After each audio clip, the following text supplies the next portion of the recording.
Hello friends of Grey Rhino. I'm sure many Singaporeans are very familiar with REITs. Would you be interested if I share with you an investment that is very similar to REITs, but in my view, of better quality and of higher growth? And this investment is the manager that manages these REITs, the REITs manager that collects a fee for managing these REITs. Singapore will have one of its own in the form of CapitaLand by the end of the year. But today, I'm not going to talk about CapitaLand. I'm going to talk about a REITs manager in Australia. It's called the Charter Hall Group. Are you keen to find out? Let's go.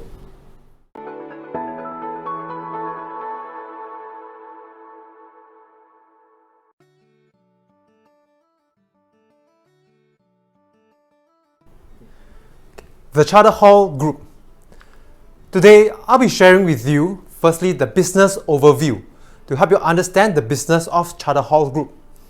Then I'll go to the industry overview. The main thing is to see what is the room for growth for Charter Hall. And thirdly, which is the meat, the investment analysis. And then I'll share with you the risk of these investments, the financials, and lastly, the most interesting is yes, no, or yeto session. So let's go to the business overview. In each of these slides, I'll be sharing with you one key main thing I'm looking for. So firstly, let's go to the business segments of Charter Hall. Charter Hall operates in three main segments. One is the property fund management. In this segment, it manages REITs and property fund, and it earns a fee for managing it. And secondly, with its excess money, it used to invest in its own REITs. So it's under property investments. And it also develops its own property, such that these properties could be injection into its REITs and property funds in the future, so that it can continue to earn more fees from its own REITs and property fund. So you can see it's actually a very self-contained ecosystem. So what's the main key thing I'm looking for here? The main thing I'm looking for is the growth of these segments, because in my view, this is the crown jewel of Charter Hall Group, which is a very low capital intensive and very high growth segment. Next, I'll be looking at the various income that Charter Hall earns. Okay, you can see from here. And the main thing I'm looking for is the recurrent income. So from property management and service fees and property investment income, these are ongoing recurrent income, and that makes up 72% of Charter Hall Group. And the higher the percentage, the better it is, because recurrent income are very high quality, because it's very persistent year after year, and usually in a recession time, they continue to be earning this kind of income. Later on, I'll be sharing about how they earn this income.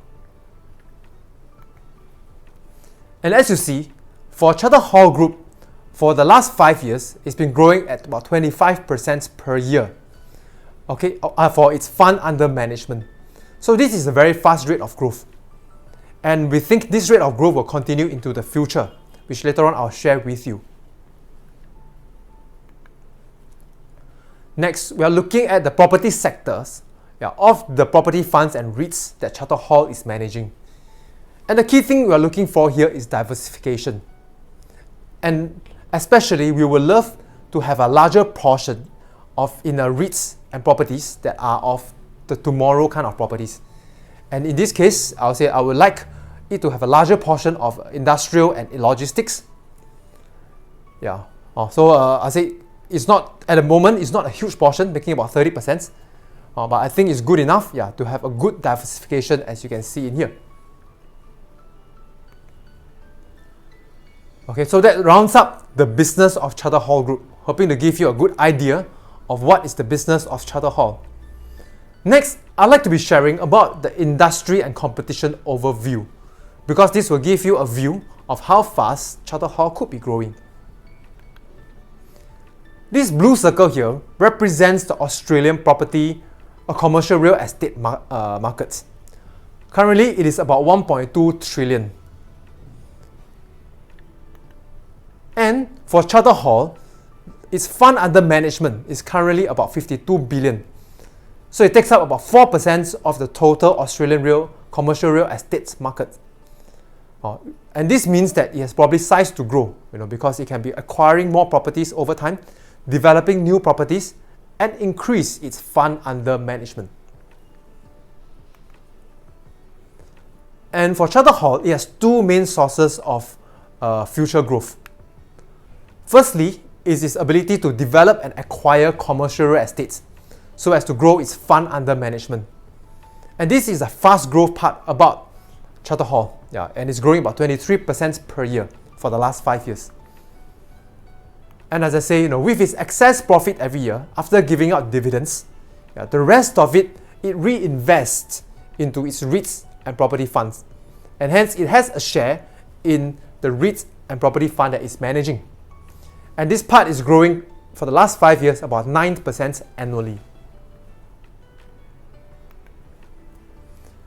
So next, let's go into the meat of this presentation, which is the investment analysis. In this, I'll share with you 4 parts. The first part is really the difference between a REITs manager and a REITs. Because REITs manager is a very asset-like approach to real estate investments.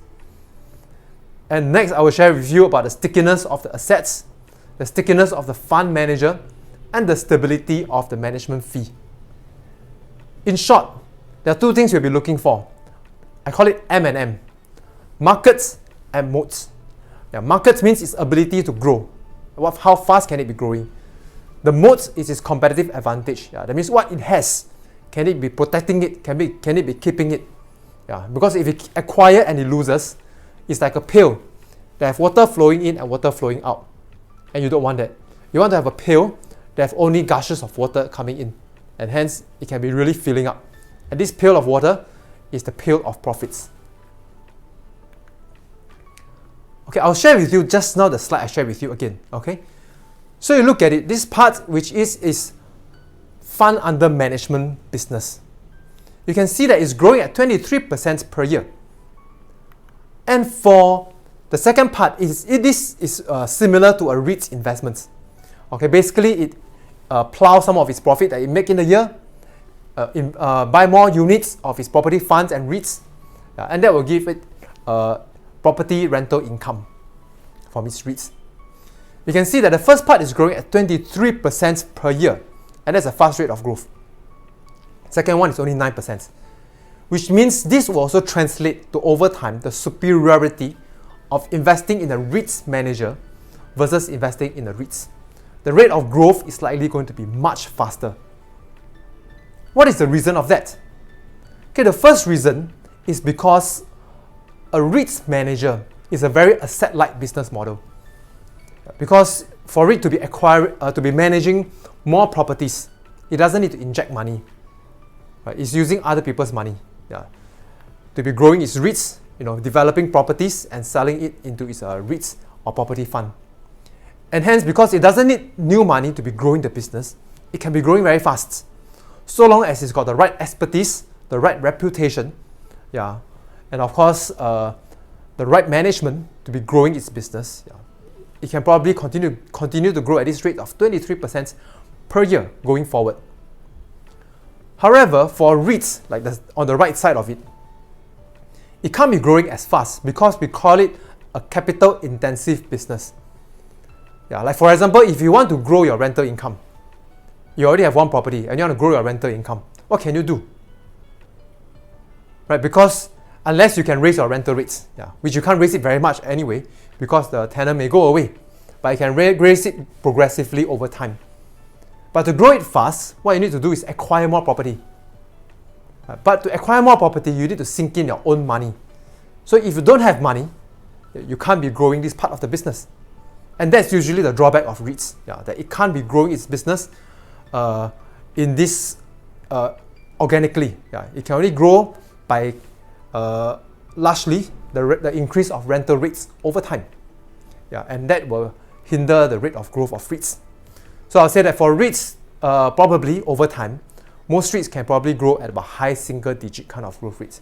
It can't be growing at the fund under management kind of growth rate of a high teens to 20+%, which over time will make a lot of difference. Okay, so next, I'd like to be sharing with you the stickiness of assets. Because this is a chart of mutual funds. Mutual funds in good times, it can be creating new units, new people will be investing more into it. The drawback is during bad times, people have the ability to redeem their investments. So in a bad times, mutual funds suffer from double whammy. Firstly, because the price would fall. So the assets is managing would fall because the price is falling. And secondly, usually people will redeem. And hence, the volatility of the management fee will also be large. However, for REITs and property funds, it is much more sticky. Let's take a look at REITs. For REITs, there's no redemption. You can't redeem your REITs units. You can only sell it in the stock exchange. Somebody has to buy it from you. So from the REITs point of view, there's no redemption. It's basically a change of hand from one person to another.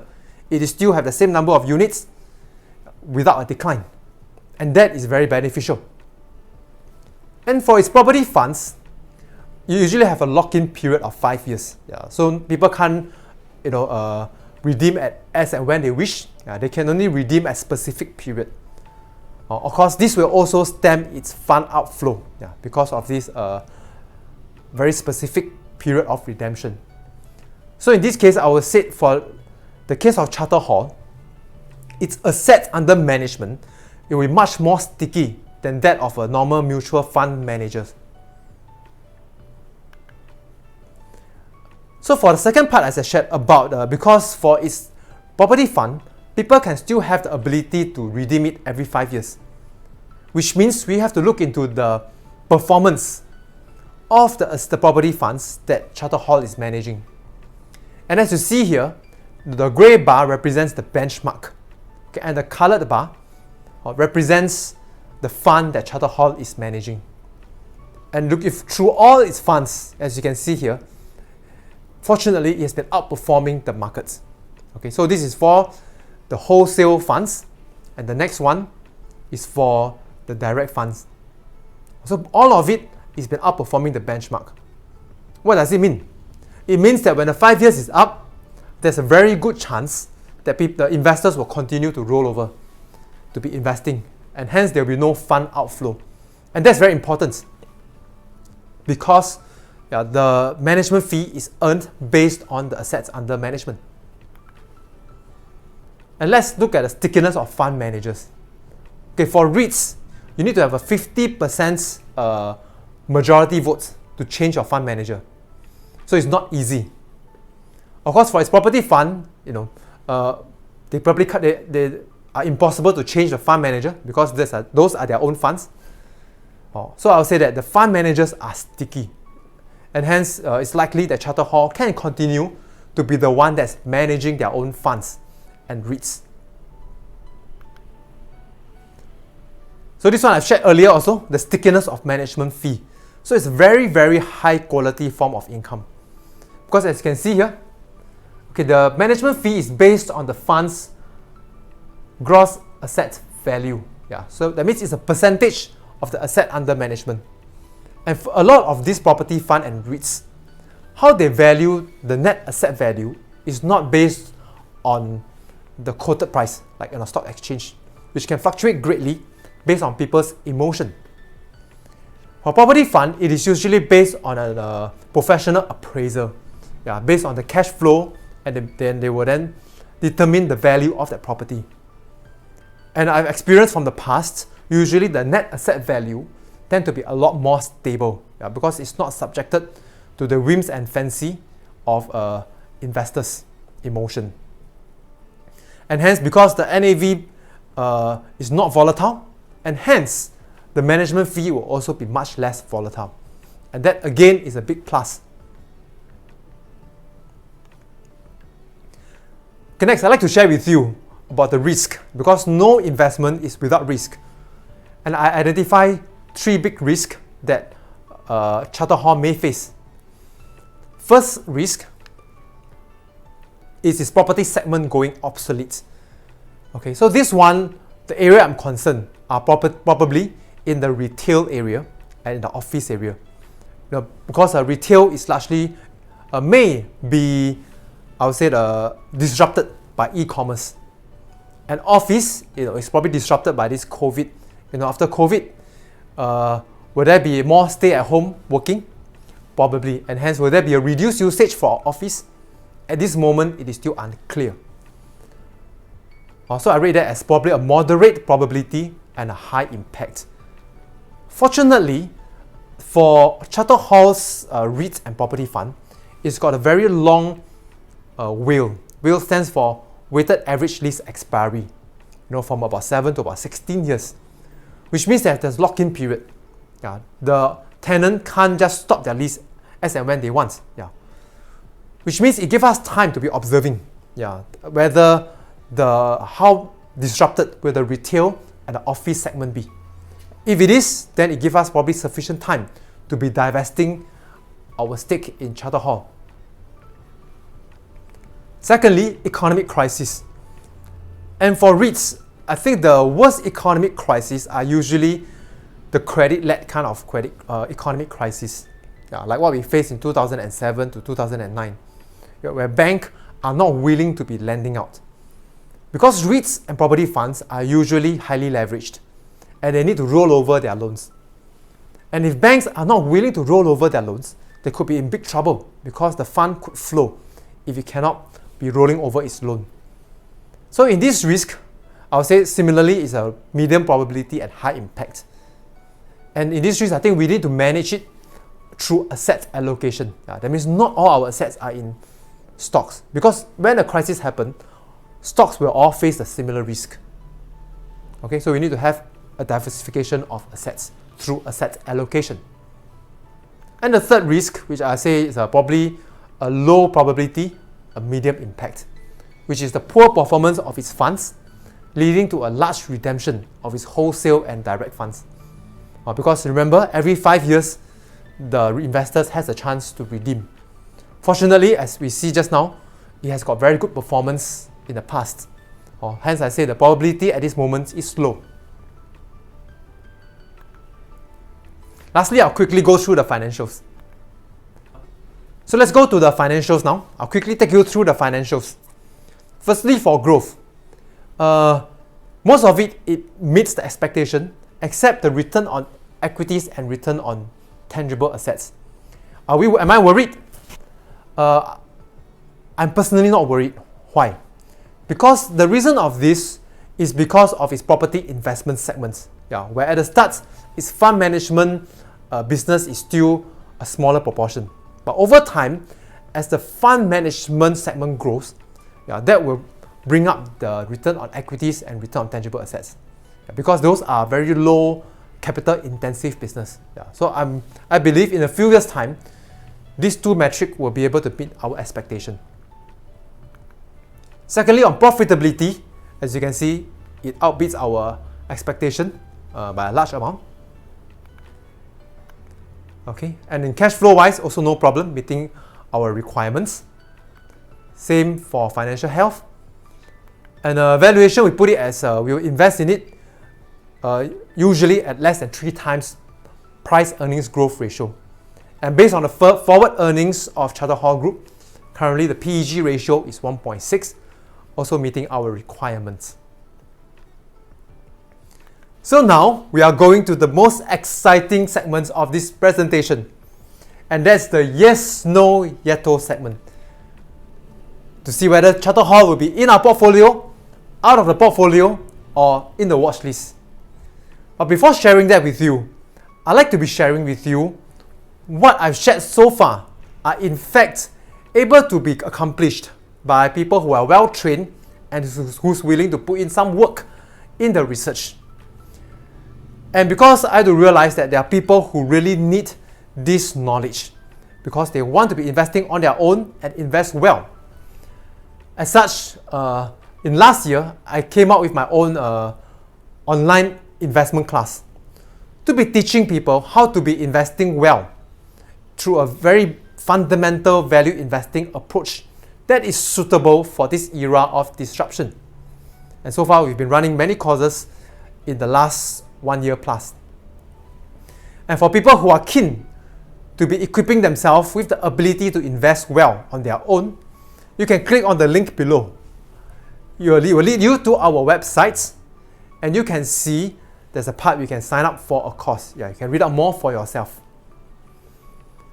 Okay, so yes, no, or yeto for Charter Hall. So to me, it's a yes, okay, because I really like the company, yeah, and I think the risks are well mitigated. And as I shared again, like you see in my last video, yeah, REITs could be a good investments in a time of inflation, which I think could be coming. And hence, being a REITs manager, you get to enjoy the benefit of the REITs, but the additional benefit of faster growth because of its asset-like nature. So I really hope you've enjoyed this sharing by me in this session, and I hope it has greatly benefited you. So lastly, I just want to share with you, what I'm sharing today, please don't take it as advice. It's not meant to. It's meant to share with you my knowledge, and an interesting analysis of a company. For your own investments, I think you should consult your own financial advisor, to be tailoring it for yourself.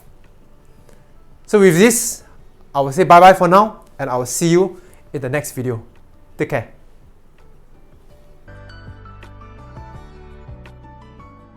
If you'd like to be listening regularly to the Grey Rhino YouTube to gain more financial knowledge and also investment wisdom, do subscribe below to the Grey Rhino YouTube channel, and remember to turn on your notification.